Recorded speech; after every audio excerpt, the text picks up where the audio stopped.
Good afternoon, Nutrition Action Officers. First, I'd like to congratulate the organizers of the 6th National Conference of Nutrition Action Officers Association of the Philippines and to the NAOPA officers headed by Mr. John Dimitri Sator, City Councilor and Nutrition Action Officer of Tagum City, and the National Nutrition Council headed by the Executive Director, Dr. Azucena Dayanghirang. I am Hazel Dondonayos, Nutrition Action Officer of Valencia City, Bukidnon. While I'm preparing this presentation, I'd like to inform you that I am on my 11th day of home quarantine. So no matter what, the show must go on. Allow me to share with you one of our innovations called Nutriland. It is an acronym which means Nurturing Place for Undernourished Children through responsive initiative from local and national agencies geared towards development. Nutriland is also a short name for Nutritionland, which showcases interventions of the City of Valencia and its 31 barangays towards the attainment of a healthy community, healthy city. It is an avenue where the community will find what nutrition is all about, how the whole city, the non-government organizations, private sectors, and the barangays collaborate in achieving the goal of one nation in nutrition.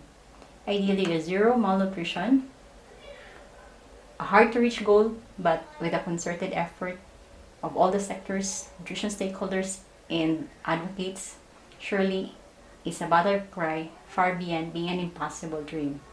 During the year 2013, the city received an award as a consistent regional outstanding winner in nutrition or crown. For 2 consecutive years, from 2014 up to 2015, LGU Valencia gained and received the Crown Maintenance Award. And in 2016, the city successfully garnered the most coveted Nutrition Honor Award, or NHA. Being an NHA awardee entails greater responsibilities not only to the people of Valencia, but also to other LGUs around the country to learn and see for themselves some of the best practices worth emulating. The CNC Technical Working Group were prompted to think of something new and unique for Valencia. Hence, Nutriland was conceptualized and proposed. The city government of Valencia awarded the CNC a 2-hectare land to be developed and showcase all nutrition interventions in the city of Valencia. This area is now called Nutriland. The implementation of this unique innovation is quite challenging, from the location down to the legislation, as well as its appropriation, gained a roller coaster experience due to plenty of priority programs, projects, and activities of the city, in spite of having nutrition champion leaders, to mention Honorable Azucena P. Huervas, City Mayor, and Dr. Policarpo P. Murillo IV, City Vice Mayor, and co-chairman of the City Nutrition Committee.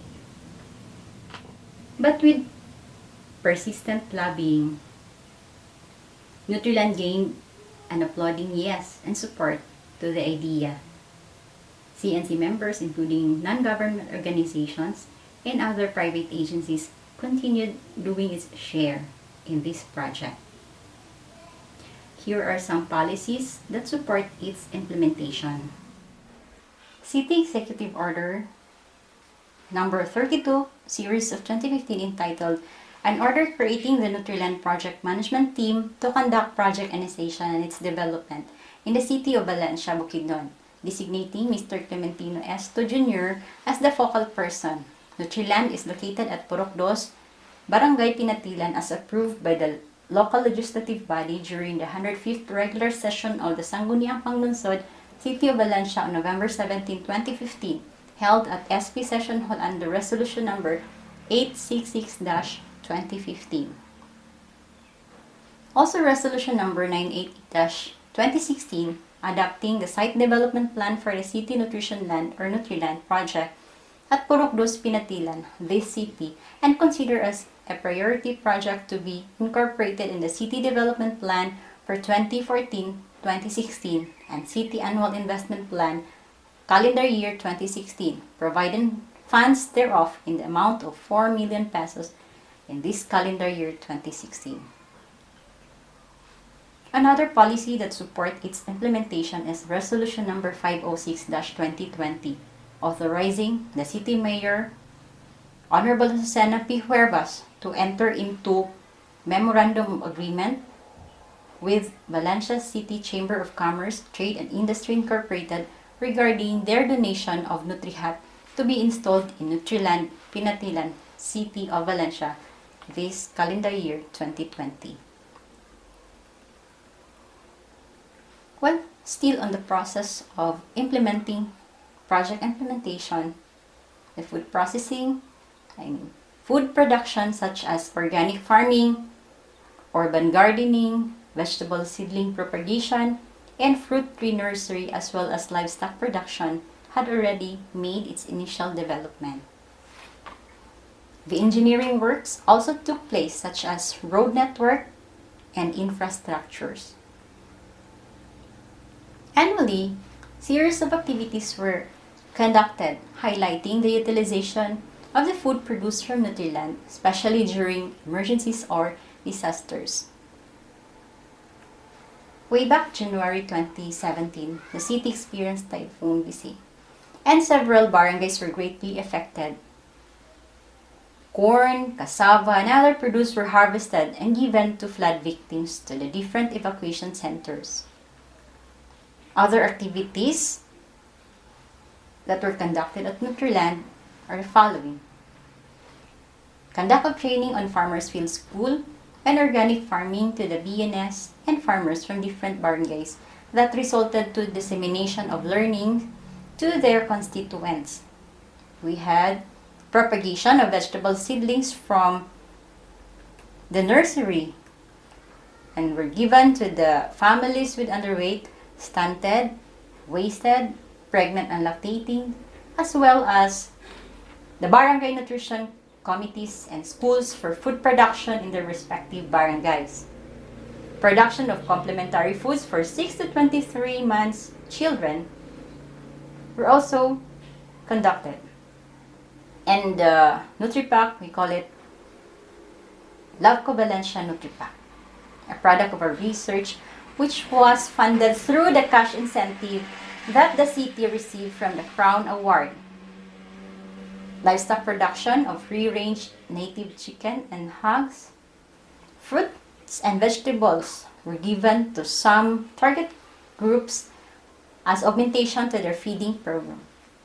And the excess vegetable produce were sold to LGU employees and CNC members. Nutriland also served as a benchmarking avenue for nutrition. Nutriland plays a vital role in our fight against COVID-19 pandemic. The vegetable produced in the area were supplied to the central kitchen, included in the menu, and served to the frontliners, PUM, PUI, and COVID-19 patients, ensuring healthy and nutritious food. Due to the rising of COVID-19 cases, the city recently constructed and established a new central kitchen that could accommodate to around 2,700 packed meals per day, ideally constructed for mass food production during this time of health emergency. Currently, Central Kitchen is managed and supervised by registered nutritionist dietitians from the City Nutrition Committee office. This time, I want to walk you through the annual Nutriland development. It started in 2014 when Nutriland was conceptualized. Since then, series of activities were conducted throughout the years as seen in these slides. From the ocular visits to 3 locations to the installation of water and power supply and to the construction of the different Nutriland facilities were funded by the CNC member agencies, City Government of Valencia, and the Department of Agriculture. Last year, we had our turnover ceremony and launching of the training center, the crafting and presentation of Nutriland, manual of operation, maintenance of food and livestock production. Nutriland is a place which primarily aims to treat and rehabilitate children with severe acute malnutrition or SAM. Based on studies, children with SAM are 9 times more likely to die than well-nourished children, while the term undernutrition covers several physical conditions which frequently coexist, like wasting and nutritional edema, stunting, intrauterine growth restriction, and deficiencies in essential micronutrients. Undernutrition also causes suboptimal physical and cognitive development, lowers resistance to infections, and hinders productivity. These conditions cited fueled the interest of the City Nutrition Committee to pursue the implementation of Nutriland. And now, the latest development is the establishment of in-house rehabilitation facility. Meanwhile, the City Nutrition Committee commissioned the Technical Working Group on the enhancement of manual of operation for full implementation of the project and community consultation survey. Part of the proposed rehabilitation plan is to use outpatient therapeutic care in the treatment of severe acute malnourished children in the said facility. Nutriland somehow generated a great impact, not just during emergencies or this time of pandemic that we are experiencing right now, but all throughout the years.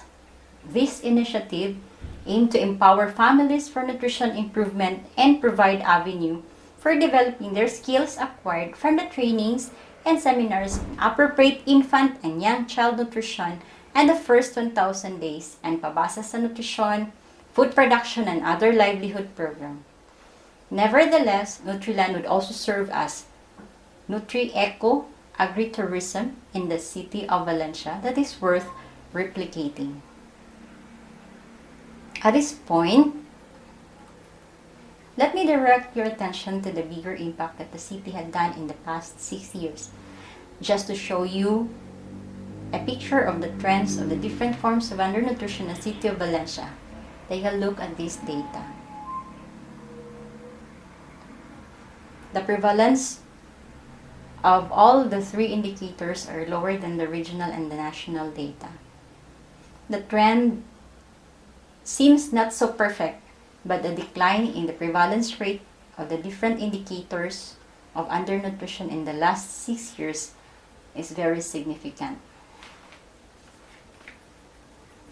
What I'm trying to impart to all the NAOs who are attending in this virtual conference is the impact of what we really are doing in our respective nutrition programs.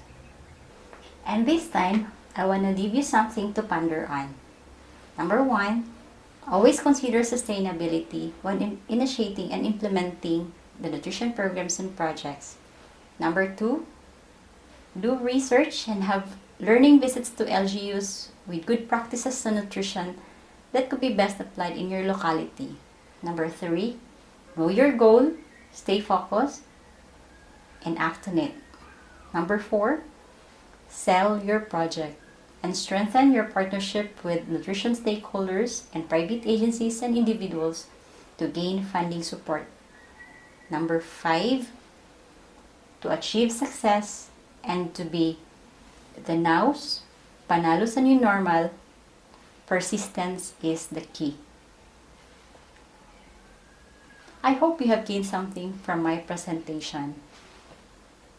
Before I end, please take a glimpse of this humble video presentation from the City of Valencia on Nutriland. Keep safe, everyone. God bless. Maluwag hagkapat batagan, nariwara ho mga bubugan dinita bukid mo. Hikog makawik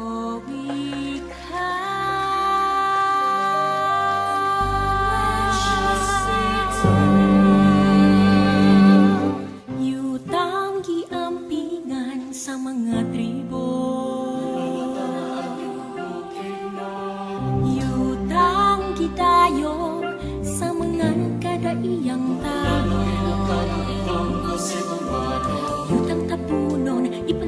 subang ulangin, yutang pinangga, gihigugma ko ikaw.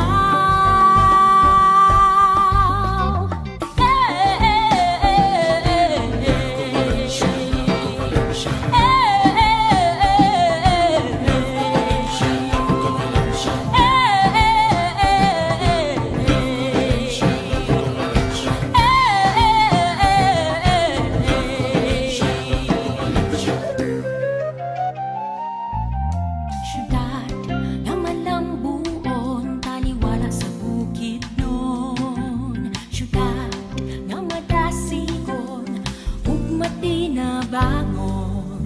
Syudad na malikon, sama sa kahoy malibaton. Syudad na pinangga, gihigugma ko ikaw.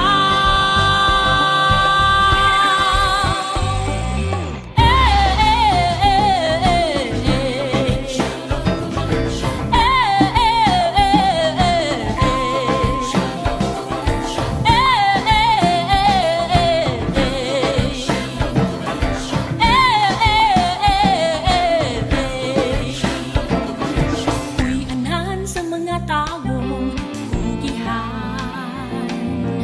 Uy, anan sa mga tawong malaho tayo. Uy, anan sa mga tawong malipayon. Uy, anan nga pinangga, gihigugma ko ikaw.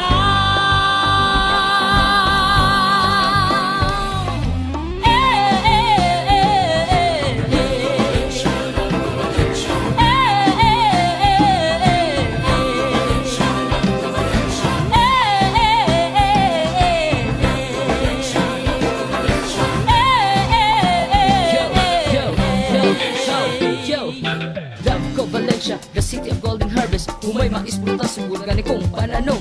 Tinugdan sa abunda ang animan na gayaon. Gaong hanok mag-uumanaghan sa dakbayan. Love ko Valencia, the city of golden harvest. Sa turismo o kultura, di maulahi. Kapatagan ko'y babusay subalawang kabukiran. Pagpangga sa kinayahan, ug mga tribo, relihiyoso o kugihan. Garbo sa dakbayan. Love ko Valencia, the city of golden harvest. Infrastruktura o negosyo naguna sa bukid nun. Sentro sa komersyo kuno nagpaspas ang paglako. Trabaho, oportunidad, nagadaghan sa dakbayan. Love ko Valencia, the city of golden harvest. Agrikultura, turismo, kultura, ekonomiya, ang dakbayan nagauna. Singgit taga Valencia.